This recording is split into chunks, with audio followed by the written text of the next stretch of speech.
तो जैसा कि लास्ट एपिसोड में हमने देखा था कि हानली को सिल्वर मून पर जरा भी यकीन नहीं हो रहा था। उसे लगता है कि ये कोई स्पिरिट वेपन ना होकर कॉप्स डीमन होगी। तो सिल्वर मून उसे वॉइड हेवन हॉल में जो कुछ भी हुआ था वो सारी बातें बताकर कन्विंस कर लेती है कि वो कोई डीमन नहीं बल्कि एक स्पिरिट वेपन है। साथ ही साथ वो हानली के नेटल मैजिक वेपन यानी कि बैम्बू लाइटनिंग सोर्ड मेरी साइड होना चाहती थी ताकि वो हानली को सर्व कर पाए। इसलिए फाइनली हानली उसे खत्म करने का इरादा बदल देता है। उसे यकीन हो गया था कि सिल्वर मून उसे कभी नुकसान नहीं पहुंचाएगी। जिसके बाद सिल्वर मून स्पिरिट ट्रांसफर जैसी पेनफुल रिचुअल को पूरा करके उसकी सोर्ड स्पिरिट वेपन बन चुकी थी। अब आगे तो इस एपिसोड की शुरुआत उसी सीन से होती जहाँ पर सिल्वर मून हानली को देखकर काफी अजीब तरीके से दांत निकाल रही थी। हानली कंफ्यूज होकर उससे पूछता है, तुम कौन हो? तुम मेरी वाली सिल्वर मून तो नहीं हो सकती। तो वो उसे बड़े ही प्यार से बताने लगी कि मास्टर मैं ही आपकी सिल्वर मून हूँ। कभी कभी मैं आपके सामने अपनी इस यंग फॉर्म में क्यूट सी हरकतें करके आपका दिल बहलाऊंगी, तो कभी कभार मैं अपने हुस्न की नुमाइश करते हुए आपके दिल के धड़कनों को तेज करूंगी। लेकिन अगर मैं इसी फॉर्म में रहूँ तो आपके लिए कल्टीवेट करना मुश्किल हो जाएगा क्योंकि आपका पूरा ध्यान तो मुझ पर होगा। और फिर वो अचानक से ही अपने आइस क्लाउड फॉक्स वाले फॉर्म में आकर रोने का नाटक करने लगी। वो कहती, देखो ना मैं इतनी सी जान न जाने कई सालों तक उस कोल्ड रन में फंसी हुई थी। वहाँ पर तो बस अंधेरा था और ऊपर से दिल को चीरने वाली तन्हाई। और फिर वो तुरंत ही जंप लगाते हुए हानली की गोद में पहुंच गई। वो उसे बड़े ही प्यार से देखकर कहने लगी कि फाइनली मुझे मेरा मसीहा मिल ही गया जिसकी वजह से मैं रिबॉर्न हुई। जिसके बाद दोबारा से नॉर्मल होकर हानली से कहती कि चलिए मास्टर, अब वो वक्त आ चुका है कि हम दोनों मिलकर मेरे मिस्टीरियस ओरिजिन का पर्दाफाश करें। मगर उसकी इस एक्साइटमेंट का हानली पर कोई असर नहीं होता। वो तो बस सरप्राइज होकर उसे घूरे जा रहा था। तो वो उससे पूछती, मास्टर आप मेरी बात सुन रहे हो या सिर्फ मुझे ताड़ रहे हो? तो हानली उससे कहता है कि तुम्हारे मिस्टीरियस ओरिजिन के बारे में पता करना ये तो काफी कमाल की आइडिया है और मुझे पूरा यकीन है कि फ्यूचर में हम उसके बारे में पता कर ही लेंगे। लेकिन अब तुम मेरी वेपन स्पिरिट बन चुकी हो, इसीलिए मुझे ये बिल्कुल अच्छा नहीं लग रहा कि तुम मुझे अपना मास्टर बुलाओ और मैं तुम्हें अपनी सर्वेंट समझूं। जिस पर सिल्वर मून कहती, फिर मैं आपको क्या बुलाऊं? रुको सोचने दो। और फिर उसके दिमाग में यंग मास्टर ये नाम आया। जिस पर हानली कह रहा था, यंग मास्टर ये कुछ ज्यादा नहीं हो रहा, मेरे ख्याल से तुमने मुझे सीनियर हानली बोलना ही सही रहेगा। तो सिल्वर मून उसके साथ मजाक करते हुए कहने लगी कि ठीक है मास्टर, मैं समझ गई मास्टर मैं आज के बाद आपको सीनियर हानली ही बुलाऊंगी, ठीक है मास्टर। हानली समझ जाता है कि ये बंदी उसके मजे ले रही, तो उससे पूछता है कि क्या तुम हमेशा इतनी सारी बातें करती हो? जिस पर वो बताती है कि ऑफ कोर्स मैं इतनी ही बातें करती हूँ, आफ्टर ऑल मैं हजारों सालों बाद आजाद हुई। जिस पर हानली कह रहा था, फिर तो हमारी जोड़ी नहीं जमने की, मैं फालतू की बकवास नहीं करता। जिस पर सिल्वर मून कहने लगे, लेकिन सुन तो सकते हो ना। अब अगली सीन में हम देखते हैं कि सन हुआ अपने दोस्त वांग के साथ हानली से मिलने आया है और वो दोनों आपस में कोई इम्पोर्टेंट बात डिस्कस कर रहे थे। जहाँ पर सन हुआ कहता है, नहीं यार मैं उसे ये नहीं बता सकता, प्लीज तुम बोलो ना। तो वांग कहता है, नहीं मैं भी उसे नहीं बताऊंगा, मुझे तो काफी ज्यादा शर्म आ रही यार, पता है हम उसके सामने आज काफी ज्यादा जलील होने वाले हैं। और तभी सन हुआ देखता है कि हानली बैरियर के पास पहुंच गया, तो कहता है प्लीज प्लीज तुम ही बोलो। जिस पर वांग कह रहा था, ना मैं तो बिल्कुल नहीं बोलने वाला। तब तक हानली जाकर अपने दोनों सीनियर भाइयों को ग्रीट करता है। वहीं पर वो दोनों भी शर्मिंदा होकर हानली को रिस्पेक्ट दे रहे थे। उन्हें समझ नहीं आ रहा था कि वो उस टॉपिक को छेड़े कैसे। वहीं पर सन हुआ वांग से कहता है, यार बोल दे यार, अब हानली तो सामने आ चुका है ना। तो वांग हानली से कहते हैं, भाई माफ कर दो यार, हमसे बहुत बड़ी गलती हो गई। लेकिन गलती क्या हुई ये बात तो बताने के लिए तैयार नहीं थे। मगर हानली को तो सब पता है, लेकिन यहाँ पर उसका नौटंकी करना जरूरी था, इसलिए जानबूझकर टेंशन में आने का नाटक करते हुए कहने लगा कि सीनियर कहीं उस फॉक्स को कुछ हुआ तो नहीं? पता है उसे पकड़ने में मुझे काफी ज्यादा मेहनत लगी थी। जो सुनते ही वो बेचारे दोनों और ज्यादा शर्मिंदा हो गए। इधर हानली को सिल्वर मून की आवाज आती है। वो हंसते हुए कह रही थी, सीनियर एक्टिंग तो आप गजब की करते हो। यहाँ पर हानली को काफी ज्यादा हंसी आ रही थी, लेकिन उसने बड़ी मुश्किल से अपनी हंसी को रोक के रखा था। उतने में ही सन हुआ वांग से कहता है, और कुछ मत बोलो मेरे भाई, मैं पूरी जिम्मेदारी उठाने के लिए तैयार हूँ। और फाइनली उसने हानली को बता दिया कि वो फॉक्स मेरी निगरानी से भाग निकली। अब वो फॉक्स इतनी ज्यादा शातिर होगी ये तो मैंने कभी इमेजिन भी नहीं किया था। खैर मैं ये स्पिरिचुअल स्टोन तुम्हें देने आया हूँ। तुमने पिछली बार मुझे उस फॉक्स के लिए हर्ब खरीदने के लिए कुछ स्टोन स्टोन उधार दिए थे, तो ये उसका आधा हिस्सा है और बाकी बचे स्टोन मैं जल्दी तुम्हें रिटर्न कर दूंगा। देख भाई, अब तो मेरा प्लान सुन ले। मैं जल्दी क्लोज डोर कल्टीवेशन करके फाउंडेशन एस्टेब्लिशमेंट पर ब्रेक थ्रू करने वाला हूँ, और फिर जब सोर्ट ट्रायल शुरू होगी तब उसमें मैं काफी अच्छा परफॉर्म करके एक अच्छी रैंकिंग हासिल करूंगा। उस वक्त तो मुझे काफी सारे स्पिरिचुअल स्टोन रिवॉर्ड के तौर पर मिल सकते हैं। फिर मैं उन्हीं स्टोन का यूज करके तुम सभी का कर्जा चुकता कर दूंगा। बेचारी सनहुआ के लिए मुझे तो काफी ज्यादा बुरा लग रहा। वो हानली की नटखट सिल्वर मून की वजह से कर्जे में डूब चुका था। और फिर हानली उन्हें सोर्ट ट्रायल टूर्नामेंट के बारे में पूछने लगा, क्योंकि हानली ने इसका जिक्र पहले कभी नहीं सुना था। जिस पर वांग कहते हैं, भाई क्या तुमने अभी तक इस ट्रायल के बारे में नहीं सुना था? अरे फिर तो तुम काफी कुछ मिस कर रहे हो। रुको मैं तुम्हें बताता हूँ। फिलहाल हमारे पूरे ड्रिफ्टिंग क्लाउड सेक्ट में इनर डिसाइपल हो या आउटर डिसाइपल हो, सभी लोग इसी टूर्नामेंट के बारे में बात कर रहे हैं। इतना ही नहीं, हमारे कॉन्टिनेंट के तीनों मेजर सेक्ट मिलकर इसे काफी अच्छे से सेलिब्रेट करते हैं। उतने में सनहुआ कहता है कि शायद मेरा जूनियर हानली अपनी स्पिरिचुअल हब को छोड़कर कहीं जाता ही नहीं, इसलिए तो इतनी बड़ी ट्रायल के बारे में उसे कुछ भी पता नहीं चला। मगर कोई ना, हम तुम्हें काफी अच्छे से एक्सप्लेन करेंगे। और फिर हानली अपने मेहमानों को लेकर चाय पीने के लिए रवाना हो गया। रास्ते में सनहुआ उसे बता रहा था कि आमतौर पर हम कभी कोर फॉर्मेशन स्टेज के कल्टीवेटर्स को नहीं देख पाते, लेकिन वो लोग इस ट्रायल को कभी मिस नहीं करते। वो हमेशा सोर्ट ट्रायल देखने के लिए हाजिर हो जाते हैं। साथ ही ये ट्रायल डिसाइपल्स के लिए एक सुनहरा मौका है, जहाँ पर वो अपनी एबिलिटीज को शो करके एल्डर्स की नजरों में आ सकते हैं। और तभी वांग हानली से पूछता है कि बताओ भाई, किसी भी सेक्ट को प्रॉस्पर करने के लिए किन चीजों की जरूरत होती है?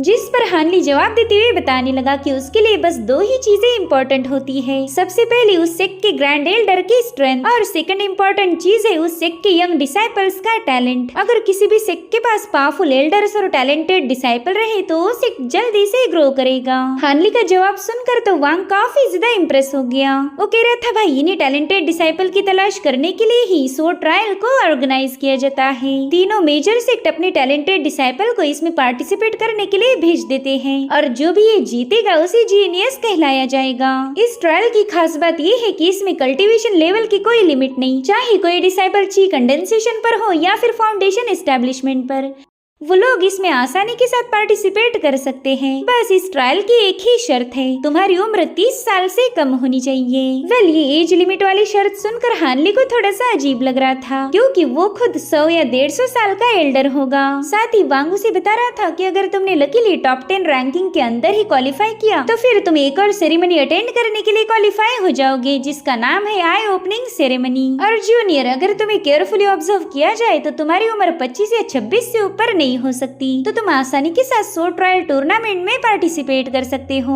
तो हानली कहता है, सीनियर, शायद इस ट्रायल में पार्टिसिपेट करने वाले टॉप रैंकिंग के परफॉर्मर्स को स्पिरिट आई ट्री को ढूंढने का मौका मिलेगा। जिस पर सनहुआ कह रहा था, हाँ हानली, तुम एकदम सही बोल रहे हैं। आई ओपनिंग सेरेमनी में हमें स्पिरिट आई ट्री की एसेंस को ही पहचानना होता है। जो भी इसमें कामयाब होगा जीत उसी की होगी। वेल, इस कॉन्टेस्ट में भी हमारे ड्रिफ्टिंग क्लाउड सेक्ट के साथ साथ मास्टर आर्टिसन सेक्ट और एंशिएंट सोर्ड सेक्ट भी हिस्सा लेगा। हमें बस उस टूर्नामेंट में स्पिरिट आई ट्री के एसेंस को ढूंढना होगा, और फिर कॉन्टेस्ट खत्म होते ही जो भी विनर होगा उसे उसका आधा हिस्सा मिल जाएगा, और बाकी बचा आधा हिस्सा दो लूजर सेक्ट आपस में बांट लेंगे। साथ ही वांग हानली को बता रहा था कि इस ट्रायल के टॉप रैंकिंग वाले परफॉर्मर्स को काफी अच्छे वाले मैजिकल टूल रिवॉर्ड के तौर पर मिल सकते हैं, और जो भी इस ट्रायल का मेन चैंपियन होगा उसे दी जाएगी स्पिरिट स्टेबलाइजिंग पिल, जिसे हमारे ग्रैंड मास्टर चिंग ने अपने हाथों से रिफाइन किया है। भाई, उस पिल को हासिल करने वाला डिसाइपल कोई आम डिसाइपल तो नहीं हो सकता, तो ऐसे लोगों को अक्सर कोर फॉर्मेशन स्टेज वाले कल्टीवेटर अपना डायरेक्ट डिसाइपल बना लेते हैं। खैर, सबसे पहला तो हमें प्राइमरी ट्रायल में काफी अच्छी रैंकिंग हासिल करनी होगी, तभी जाकर हम इतने बड़े सपने देख सकते।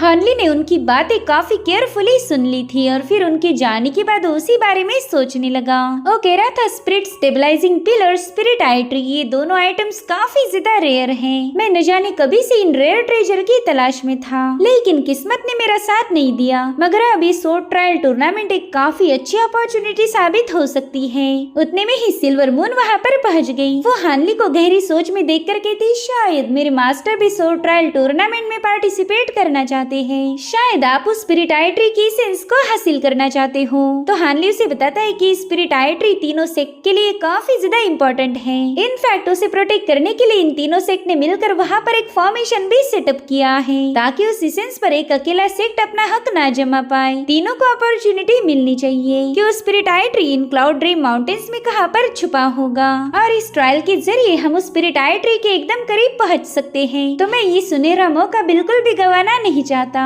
तो सिल्वर मून भी उसकी बातों से पूरी तरह से अग्री हो गई। वो कहती मास्टर मैंने उन दोनों डिसाइपल की बातें काफी केयरफुली सुन ली है। वो बता रही थी कि अगर उस स्पिरिचुअल ट्री के एसेंस को किसी पावरफुल आर्टिफैक्ट के साथ रिफाइन किया जाए तो उससे क्लियर स्पिरिट वाटर क्रिएट हो सकती है। मास्टर अगर आपको पता नहीं तो मैं बताना चाहूंगी, इस क्लियर स्पिरिट वाटर को लेजेंडरी माना जाता है जो कि किसी भी पावरफुल मिस्ट को भेद कर आपको रियलिटी शो कर सकती। मगर आप सोचिए तो बस लो लेवल के कल्टीवेटर्स यानी कि ची रिफाइनिंग और फाउंडेशन एस्टेब्लिशमेंट वालों पर ही काम करेगा। सिर्फ वही लो लेवल के कल्टीवेटर्स इस स्पिरिट एसेंस को ढूंढ सकते हैं। यही वजह है कि पावरफुल कल्टीवेटर्स इस ट्रायल में पार्टिसिपेट नहीं कर सकते। लेकिन मेरे मास्टर के तो क्या ही जलवे, वो तो फिलहाल ची रिफाइनिंग की कल्टीवेशन लेवल शो करके सबकी आंखों में धूल झोंक रहे। अगर आपने इस ट्रायल में पार्टिसिपेट करते हुए फाउंडेशन एस्टेब्लिशमेंट वाले डिसाइपल्स को हरा दिया तो क्या आपको नहीं लगता आप दूसरों की नजरों में आओगे? और इतना कहते साथ ही वो बेचारी पाँव फिसल कर नीचे गिर गई। तभी हानली उसे बताता है कि अक्सर ऐसी ट्रायल्स में ग्रेट फैमिलीज के डिसाइपल पार्टिसिपेट करते हैं। ऐसे रईस यंग मास्टर हमेशा टॉप रैंकिंग को हासिल करते हैं, तो मुझे उनके साथ मिक्सअप होने में ज्यादा वक्त नहीं लगेगा।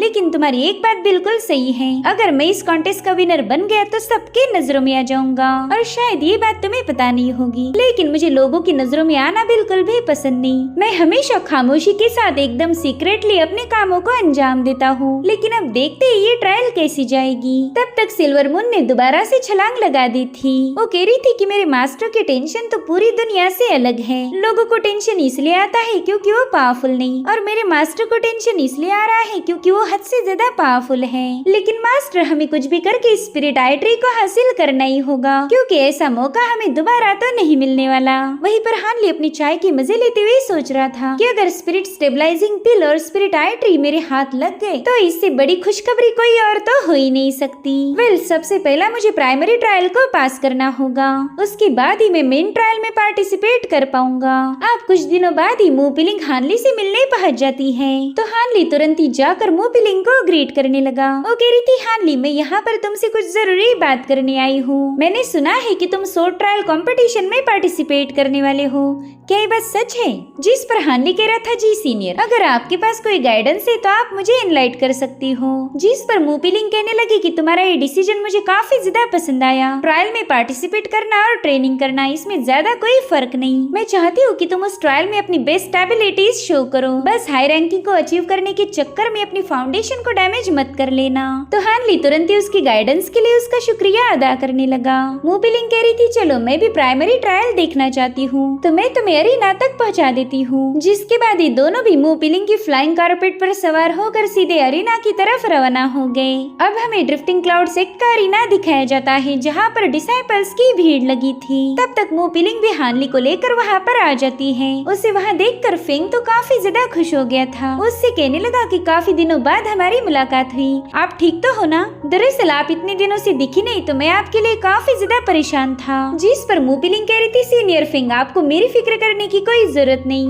अब वहाँ से जाने वाली थी कि तभी फेंग ने उसका रास्ता रोक लिया। उससे पूछता है जूनियर क्या मुझसे कोई गलती हुई है? क्या मैंने कभी तुम्हें ऑफेंड किया है? जहाँ तक मैं जानता हूँ कि मैंने अपनी जूनियर की कभी डिसरिस्पेक्ट नहीं की। आपको तो पता है ना हम दोनों के डाव पार्टनर बनने का डिसीजन हमारी दोनों फैमिलीज ने मिलकर लिया था। फिर आप हमेशा मुझे इतना इग्नोर क्यों करती हो? अगर मुझसे कोई गलती हुई है तो प्लीज मुझे बता दो। वहीं पर हानली सोच रहा था अच्छा तो इन दोनों की शादी फिक्स हो चुकी है, यही वजह है कि ये बंदा हमेशा मूपिलिंग से मिलने की कोशिश करता है। इधर मूपिलिंग फेंग को बता रही थी कि हमारी दोनों फैमिलीज के एल्डर्स ने मिलकर हम दोनों की शादी फिक्स की थी, इसलिए मैं एल्डर्स के खिलाफ कभी नहीं जाऊंगी। जो सुनते ही फेंग के चेहरे पर थोड़ी सी स्माइल आ जाती है, मगर मूपिलिंग ने अपनी तीखी बातों से तुरंत ही उसकी हंसी गायब कर दी। वो कहती है कि तुम्हें जल्द से जल्द कल्टीवेशन में मेरी बराबरी पर आना होगा। अगर तुम मेरी लेवल पर ना आ पाए तो फिर शादी भूल जाओ, मैं तो तुम्हें अपनी फिंगर भी टच नहीं करने दूंगी। साथ ही वो हानली को अपने पीछे आने के लिए बता रही थी। और इन दोनों को देखकर अब वहाँ मौजूद डिसाइपल्स आपस में ही चर्चा करने लगे कि आखिर मूपिलिंग इस बंदे को इतना भाव क्यों दे रही है। हैं। हानली को कहीं ना कहीं ऐसा फील हो रहा था कि इन दोनों का मैटर उसे भी अफेक्ट करेगा।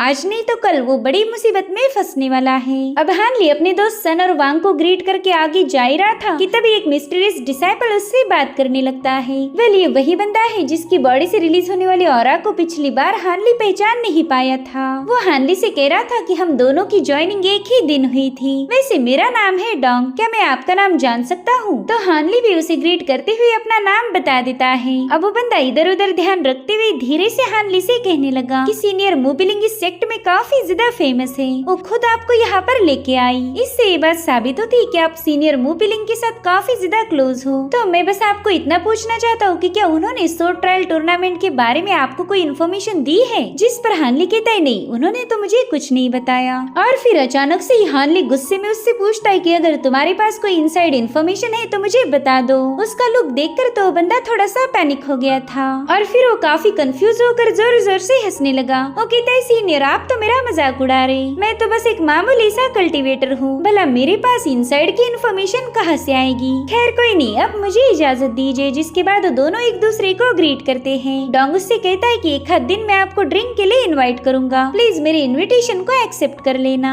उसके वहाँ से जाते ही सिल्वर मून हानली से पूछती कि मास्टर आखिर आपने इस बंदे को इतना डराया क्यों? देखो ना अब तो आपकी नजरों से भी नजरें नहीं मिला रहा। मेरे ख्याल से आपने उसे अपनी बातों में लाना चाहिए था ताकि वो अपनी कुछ चीजें शेयर करे। जिस पर हानली कह रहा था कि उस पर्सन का ओरिजिन अननोन है, इसलिए हमने उस बंदे से सावधान रहना ही बेहतर होगा। उतने में ही ड्रिफ्टिंग क्लाउड सेक्ट में जो 6 पिक है उन सभी के मास्टर्स वहाँ पर पहुँच जाते हैं। वो एल्डर अनाउंस करते हैं कि जल्दी स्वॉर्ड ट्रायल कंपटीशन होने वाला है, तो उस कॉन्टेस्ट में हिस्सा कौन लेगा ये हम इस ट्रायल से डिसाइड करेंगे। जो भी इस प्राइमरी ट्रायल में अच्छी रैंकिंग हासिल करेगा बस उसे ही स्वॉर्ड ट्रायल कंपटीशन में जाने का मौका मिलेगा। इसलिए हम एल्डर्स चाहते हैं कि तुम अपनी एबिलिटीज को बिल्कुल हाइड मत रखो। इनफैक्ट स्वॉर्ड ट्रायल टूर्नामेंट में भी तुम्हें अपना बेस्ट परफॉर्मेंस देना होगा। तुम लोग ही हमारे ड्रिफ्टिंग क्लाउड सेक्ट का फ्यूचर हो, इसलिए अपनी स्किल्स और साथ साथ खुद पर भरोसा रखना। जिसके बाद हमें एल्डर सॉन्ग दिखाई जाती है जो कि प्राइमरी ट्रायल के लिए डाइस का सेटअप कर रही थी। इतना ही नहीं, उसने वहाँ पर 3 बड़े बड़े फॉर्मेशन भी एक्टिवेट किए थे। जो देख हानली इस बंदी को नोटिस करता है। उसे ऐसा लग रहा था कि वो सॉन्ग को पहले भी कहीं पर देख चुका है। साथ ही हानली को ये भी रियलाइज हुआ कि ये बंदी काफी ज्यादा पावरफुल है, क्योंकि एक और फॉर्मेशन की मिडिल स्टेज पर होकर भी 3 फॉर्मेशन को सेटअप कर पाई थी। उतने में सन हुआ हानली के पास आकर बताता है कि तुम जिस एल्डर को घूर रहे हो उनका नाम है सॉन्ग और वो व्हाइट फिनिक्स पिक की मास्टर है। वैसे तुम चाहे उसे कितना भी क्यों न घूर लो, वो तुम्हें भाव नहीं देने वाली। जिस पर हानली कहता है बड़े भाई आप कई दिनों से गायब थे, मैं तो वही सोच रहा था कि आप इतने दिनों से मुझसे मिलने क्यों नहीं आए, और आज मुझे पता चला कि आप तो क्लोज डोर कल्टीवेशन में सक्सेसफुली पास हो चुके हो। मुबारक हो, आपने फाउंडेशन एस्टेब्लिशमेंट पर ब्रेक थ्रू कर लिया। प्लीज अब आप मेरे जैसी ची रिफाइनिंग वाले कल्टीवेटर का मजाक ना उड़ाए। कहा मैं और कहा एल्डर सॉन्ग। जो सुनते ही सन हुआ जोर जोर से हंसने लगा। ओ कहता है मेरे छोटे भाई मैं तो बस तुम्हारे साथ मजाक कर रहा था, ऐसे लड़कियों को घूरना अच्छी बात नहीं होती। और तभी एक एल्डर ने सामने आकर ट्रायल की अनाउंसमेंट कर दी। सबसे पहला मुकाबला हिडन सोर्ड पिक के सन हुआ का व्हाइट फिनिक्स पिक की जिन के साथ होने वाला था। अपना नाम अनाउंस होते ही सन हुआ हानली से कहता है कि भाई अगर इस मुकाबले में मैंने अच्छी रैंकिंग हासिल की तो शायद मैं तुम्हारे पैसे वापस कर पाऊंगा। अगर अपने पैसे वापस चाहिए तो मेरे लिए दुआ करो, वरना यूँ समझ लो तुम्हारे पैसे में खा गया। जिसके बाद सन हुआ स्माइल करते हुए जिन का मुकाबला करने के लिए डाइस पर पहुंच गया। वो जाते ही उसे ग्रीट करता है, लेकिन जिन में तो इतनी भी तमीज नहीं थी कि वो सन हुआ को रिस्पेक्ट दे। इधर हानली सोचता है कि ये दोनों भी फाउंडेशन एस्टेब्लिशमेंट स्टेज के कल्टीवेटर्स हैं। कई सालों बाद मैं ऐसे मुकाबले को विटनेस करूंगा। अब मुकाबला शुरू होते ही जिन ने अपनी तलवारों का यूज करते हुए सन हुआ पर अटैक कर दिए, जिन्हें सन हुआ काफी आसानी के साथ डॉज करता है। लेकिन तब तक जिन अपनी 2 सोर्ड्स लेकर उसके पास पहुंच चुकी थी। हालांकि सन हुआ इस बार भी अपनी तेज मूव के साथ उसकी हर एक अटैक को डॉज करने लगा। यहाँ पर सन हुआ डिफेंस और जिन ऑफेंस का यूज कर रही थी और एक पल के लिए ऐसा लगा कि सन हुआ उसके सामने कमजोर पड़ रहा है। साथ ही साथ जिन अपनी फ्लाइंग शॉट टेक्निक को एक्टिवेट करते हुए अपनी कई सारी तलवारें बना लेती है, जो देखकर सन हुआ भी कहाँ पीछे रहने वाला था। उसने भी सेम वही टेक्निक एक्टिवेट करते हुए जिन पर अपनी फ्लाइंग शॉट्स रिलीज कर दी। यहाँ पर उन दोनों की सेम टेक्निक थी, लेकिन फर्क है बस उनकी सोड एनर्जी का। जिसके पास ज्यादा सोड एनर्जी होगी वही इस मुकाबले को जीत पाएगा। हम देख पाते हैं कि इन दोनों की तलवारों में कई सारे क्लैशेस हो रहे हैं। इस धमाकेदार मुकाबले को देखकर डिसाइपल्स को भी मजा आने लगा। उतने में ही सन हुआ ने अपनी एक स्पेशल टेक्निक को एक्टिवेट कर दिया। वो अपनी सभी फ्लाइंग सोर्ड को एक साथ मर्ज करते हुए उससे एक इनविजिबल सोर्ड बना चुका था, जो कि जिन पर हमला करने के लिए पहुंच जाती है। मगर जिन ने समय रहते उस अटैक को डॉज कर दिया और फिर जिन कुछ समझ पाई इससे पहले ही सन हुआ पीछे से आकर उसे दबोच लेता है। साथ ही उसने एक हाथ में अपनी सोर्ड को भी ग्रैब कर लिया था और फिर क्या बड़े ही कूल अंदाज में वो अपनी सोर्ड जिन के गले पर लगा चुका था।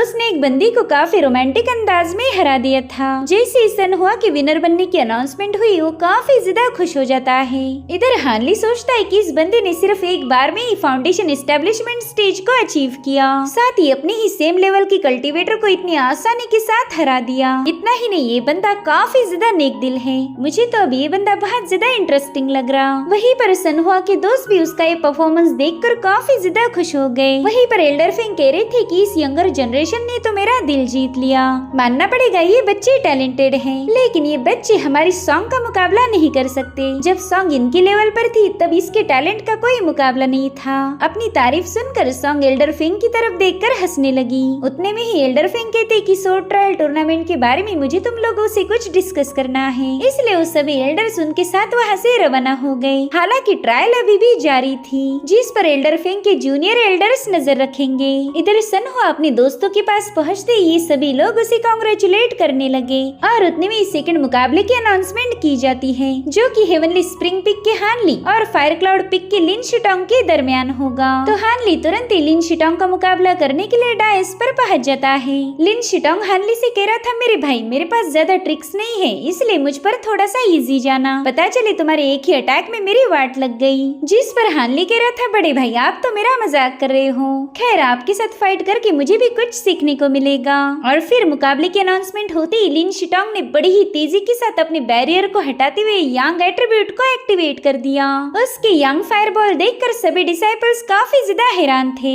इस बंदे के पास तो काफी पावरफुल मैजिकल आर्टिफैक्ट है। अब तो ये हानली गया काम से। उनकी बातें सुनकर हानली के दोस्तों को भी टेंशन आने लगा। वो नहीं चाहते थे कि हानली इस मुकाबले में हार जाए। और उतने में ही लिन शिटोंग की नजर पड़ी हानली की सीनियर मुंह पिलिंग पर। वो कह रहा था, बाप रे, मेरे इस अटैक से मेरी जूनियर हानली को जरा भी नुकसान नहीं पहुंचाना चाहिए, वरना मुंह पिलिंग तो मेरी जान ले लेगी। वहीं पर हानली के दोस्त हेवन से प्रे करने लगे कि प्लीज हमारे दोस्त की लाज रख लीजिए। लिन शिटोंग अब हानली के अटैक का इंतजार करने लगा। तो हानली ने भी अपने कई सारे महंगे महंगे फायर टैलिस्मान बाहर निकाल लिए। ये सब दिखाकर वो बस लोगों को ये बताना चाहता था कि वो एक रईस फैमिली से बिलोंग करता है, ताकि उसके टॉप रैंकिंग पर जाने के बावजूद भी कोई उस पर शक न कर पाए। साथ ही वो सोचता है कि मैं इस बंदे को बिल्कुल हर्ट नहीं करना चाहता, इसलिए वो जानबूझकर अपने कूल अंदाज में उन टैलिस्मान को एक्टिवेट करने लगा। जो देखते ही लिन शिटोंग काफी ज्यादा घबरा जाता है और फिर उसने अपने आसपास एक पावरफुल शील्ड बना ली थी।